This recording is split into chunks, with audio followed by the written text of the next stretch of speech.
God and Abraham had a conversation one night in Genesis 15:3-6, and Abraham reminded God that he had not given him an heir. In response, God told him to go outside and see if he could count the stars. He then told him that his children would be as many as the stars.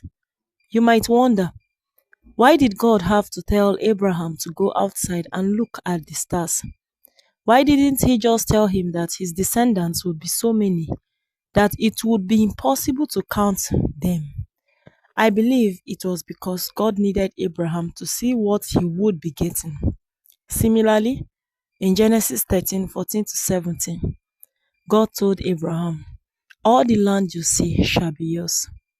He also said, "Move away from where you are, walk through the land as far as you can, and it shall all be yours." God knew that for Abraham to own the land, he had to first have a vision of it.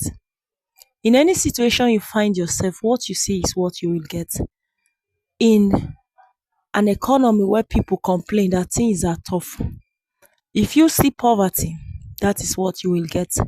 Likewise, if you see abundance, you will experience it. In a situation where doctors say there is no hope, if you see life, you will have life. All you have to do is regulate your faith to see only what Jesus has promised you, and that is what you will get. In today's Bible reading, Moses sent the 12 spies to check out the land of Canaan, and they came back with reports, while Caleb and Joshua saw themselves inhabiting the land. The remaining 10 spies saw giants and a land that swallowed up its inhabitants.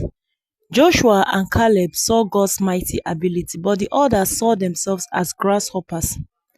In the end, everyone got what they saw. The 10 spies were swallowed up in the wilderness, while Joshua and Caleb got into the land and inhabited it. Numbers 32:11-12. Beloved, what do you see in your life? What do you see in your marriage? What do you see in your career? Whatever you see is what you will get. If you see victory, you will walk in it. However, if you see defeat, you will experience it. God wants you to see correctly, and the only way to do this is to know what He says in His Word. What has God said about your home? What has God said about your children? What has God said about your career? What has God said about your health? What has God said about your life? Believe His promises concerning you, and they shall come to pass. No matter the circumstances that surround you, stand by what God has promised in His Word. God bless you. Meditate on Nahum chapter 1, Genesis chapter 13, verse 15-33. What you see is what you get. By Pastor E.A. Adeboye.